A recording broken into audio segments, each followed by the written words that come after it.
the team first came to us and said, would you like to share? I thought a lot about it. And I thought about how I was raised with my Oma and Opa. My Opa was a Lutheran pastor, and they were very influential on my faith.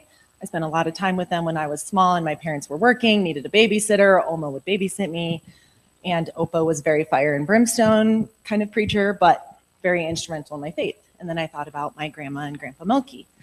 For those who knew my Grandpa Milky, he was he was a character, but he was really part of building a lot of churches. He physically would help build churches, help launch churches, and that was a really cool example for me.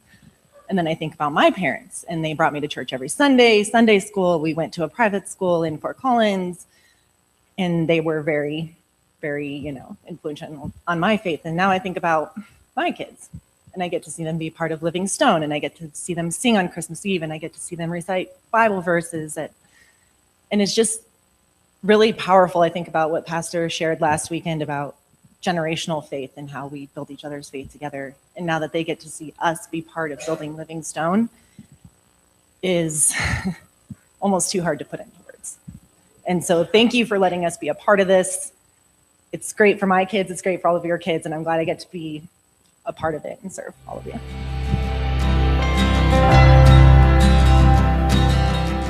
My name is Jenny Nelson. My husband Andy and I have 2 daughters, Lainey, who's 10, and Kate, who's 7.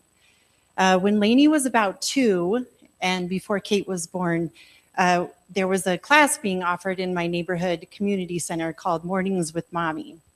And it was hosted by Shepherd of the Valley Candelas. And it was basically an hour-long class for toddlers to do crafts and socialize. And as a stay-at-home mom, I was pretty excited to get out of the house and check this out. But if I'm being honest, I also was pretty hesitant to go. I knew it was being run by a church, and I'd assume I'd probably get the "Have you accepted Jesus Christ as your Lord and Savior" conversation. I didn't grow up in a home where God was talked about. My dad is an atheist. My mom is Catholic, but we never went to church. She didn't talk about her faith. And so I didn't know much about Jesus, and honestly, I was perfectly happy to keep it that way. But my need to be around other adults went out, so Lainey and I went to the class.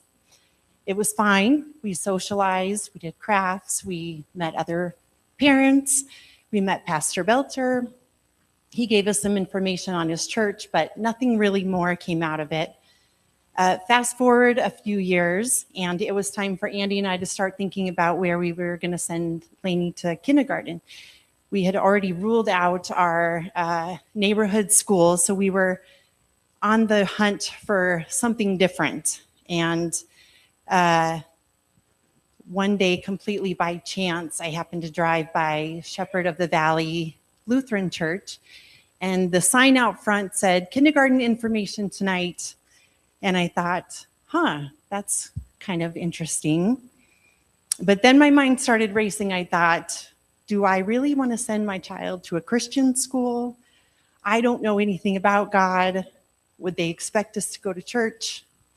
And how would my life change if we did?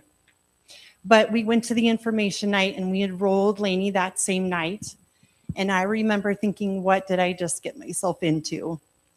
At first, maybe I thought, maybe we'll just hang out under the radar. Nobody will really notice us. I wasn't really interested in becoming a church person. But eventually, I felt like if Lainey was going to school there, we should probably attempt going to church also. So at that point, Lainey was 5 and Kate was 2. And we felt like that family. We had the ones with the kids who wouldn't sit still. We were the family with the kids who would cry and talk during the sermon. And Andy and I ourselves were pretty distracted and overwhelmed trying to manage our kids. And we just really didn't feel like we belonged there. But one Sunday when we came home from church, we were talking about this, how hard it was for us to manage our kids and what we could do about it. And lo and behold, on our counter in the pile of mail was a flyer from Pastor Belter and his church, Shepherd of the Valley Candelas. And I said, I know that guy. I've met him before at the Mornings with Mommy class from years before. Maybe we should check this church out. And it says they have a kids area. So let's go. So we came the next Sunday and we've never looked back. Right away, it felt like home to us. We made friends. Our kids made friends. We got involved in Bible studies and volunteering, and little by little, my life began to change. And when I think back to the moment driving past that church and that church sign and asking myself, how would my life change? I can answer that for you now. I'm learning who God is and how much he loves me. And before I even knew him, he was already pursuing me. And looking back, I really do feel like the lost sheep in the parable that Jesus talks about. I wasn't searching for God, but he kept reaching for me anyway. Through a preschool class, through a school sign, through people who welcomed us even before we knew we were where we belonged. Our marriage is stronger because God is at the center of it now. Our family has a community that truly cares about us. And now as we begin to build our own church, I can't help but wonder who else might drive past our building one day and ask the same question I did. How would my life change? Because I know there are other people out there just like me, people who feel unsure, people who don't know if they belong, people who aren't looking for God, but maybe God is already reaching for them. And maybe this church is the building that will become part of their story too. I'm so thankful that this is where God led us, and for what this church has meant to our family, and for the stories like mine that are still to come. Thank you.